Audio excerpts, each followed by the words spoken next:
And welcome everybody, it's Dan. Hope you're well today. So welcome to Marketing Sales Show. My name is Dan Latto, and what we're going to talk about today is driving traffic to your website and about how to do it, basically. And excuse me, just before we start talking about driving traffic to your website, the one thing that you have to absolutely get in place for your website is a conversion mechanism.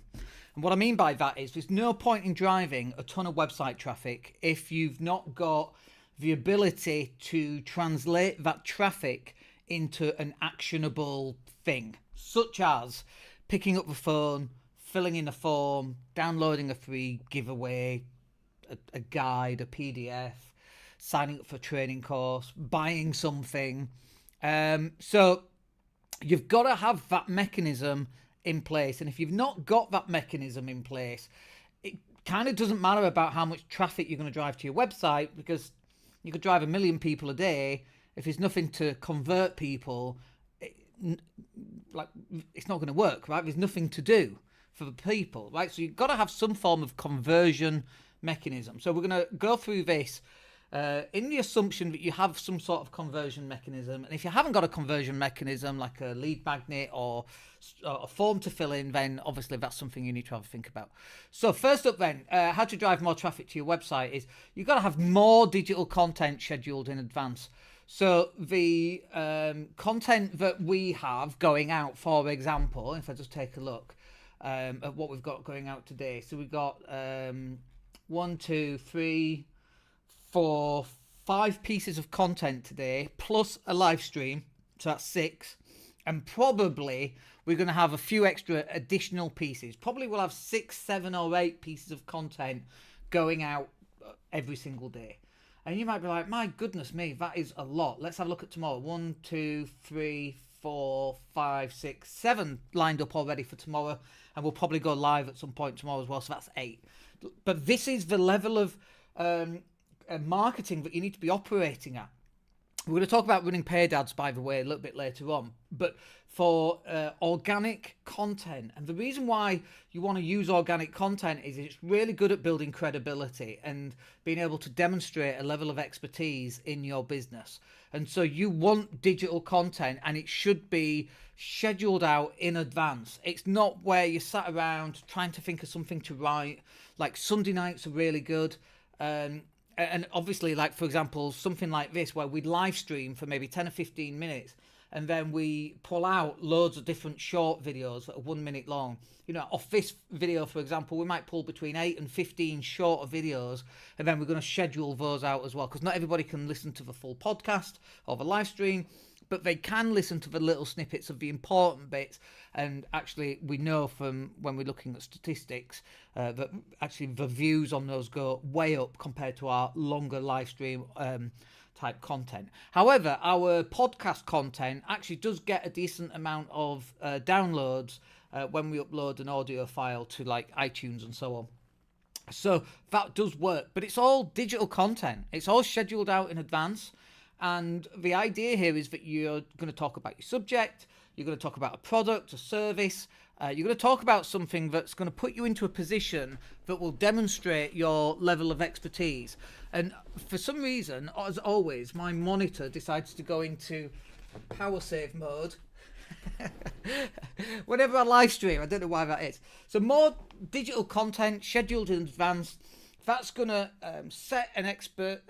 set you up as an expert in your industry. It's going to give you loads of credibility. And if you can schedule all of that in advance, you're not always having to think up new things. We like to schedule at least a week in advance if possible. Sometimes we're really good at it. Sometimes we're really not. Sometimes it's cobbler's children has no shoes. We're so busy creating content for all our clients, we forget to do our own stuff. And I'm like, oh no, we need to do it again. So that's why we do it a week at a time. Usually for our clients, we work a month in advance. Like, we want to know, you know, it's the 9th of May today. What have you got going out in June? And they're like, oh my gosh, I don't even know what I'm doing today, let alone June. And what happens is that we kind of force them to be more organized in their business, and their business actually does better anyway, simply because they're more organized, because we've had to force them to be more organized for their content. So more digital content, wonderful. Next one then is to send an email. Like, you should have an email list. And if you've not got an email list, you can use something like, MailChimp. Don't use MailChimp, it's crap. But use like ActiveCampaign or use something. If nothing else, use MailChimp, right? It's free, but it's free for a reason, because it's crap. You know, it's 2024, it's pay to play these days, right? If you want to do anything half decent, you have to put some money down. And everyone's trying to do it all on the cheap because it's social media, I don't have to pay. It's like, no, you're not going to get the results. Pay to play. Get yourself a decent email bit of software like ActiveCampaign.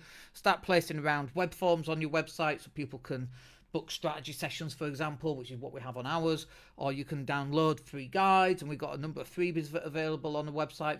52 topics to go live about, for example, and you go live once a week, so you've got 52 weeks worth of content. That's a really good way of doing it. But then once you've got the email address in the email software, you should be emailing them. People have subscribed for a particular reason. They want to hear from you. And it might be that you've just got some advice that you want to give to people. Or it might be you've got a new product that's coming out. Or it might be there's a discount or a sale. Or it's Easter and there's a 24-hour flash sale. You've got all these different things that you can email your client base about. And your email shouldn't just be selling. It should be about building value. Again, building credibility, building your perceived expertise in the marketplace. Showing people how to solve a specific problem works wonders when you're sending an email out to your email list. But, people have subscribed to your email list for a reason. They want to hear from you. And what we find is that most people don't email their list. And they say, I've got 20,000 people on this email list and we mailed them 2 years ago. And it's like, oh my gosh, now those people on the email list have not heard from you. They've forgotten they're on the list. Now they're really cold. Now you have to warm them up again. And it's ridiculous, right? So the way that we actually do it is when you join one of our mailing lists, we've got a set number of emails already lined up, like over 100 emails. It goes out like once every 7 or 11 days. I forget how we do it these days. I think it's one every 11 days that goes out. So you hear from us just under once every 2 weeks.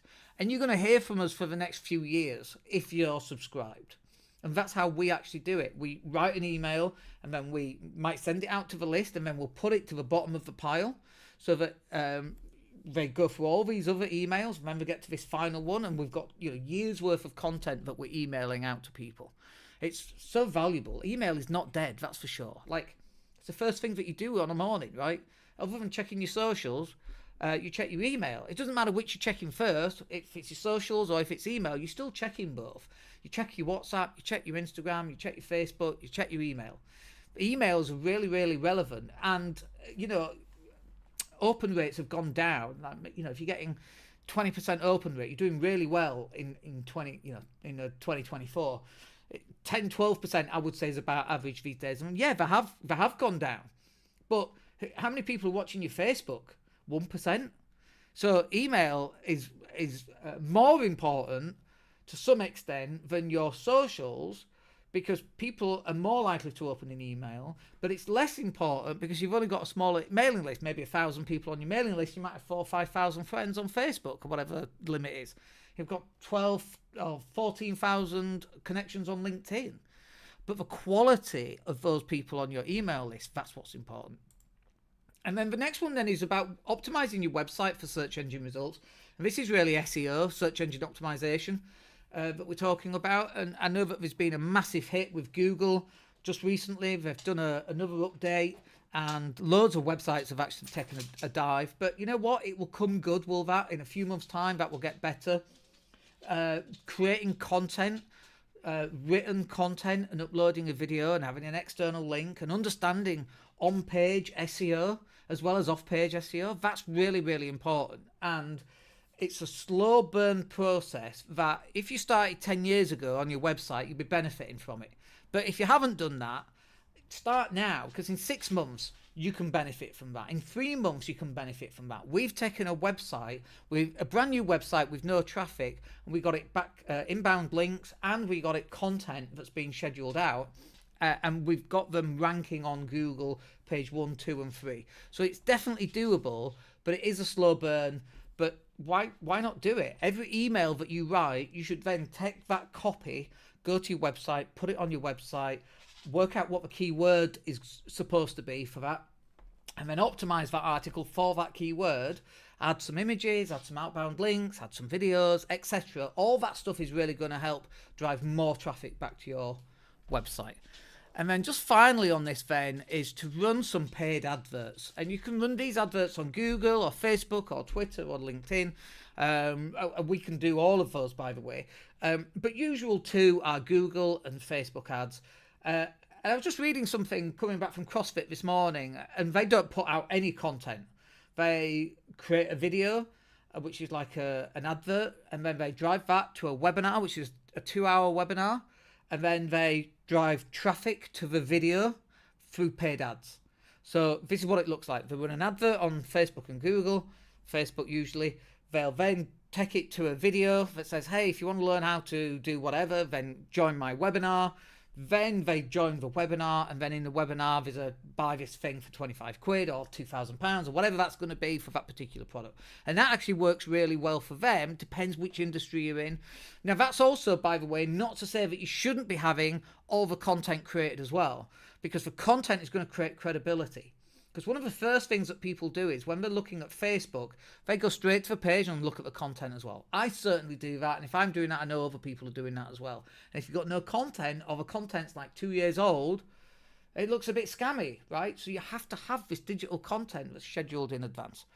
All right, I hope that's useful for you. I hope you get something out of that. If you've got any questions, then obviously please hit me up, and we're here to help. And have a wicked day. Take care.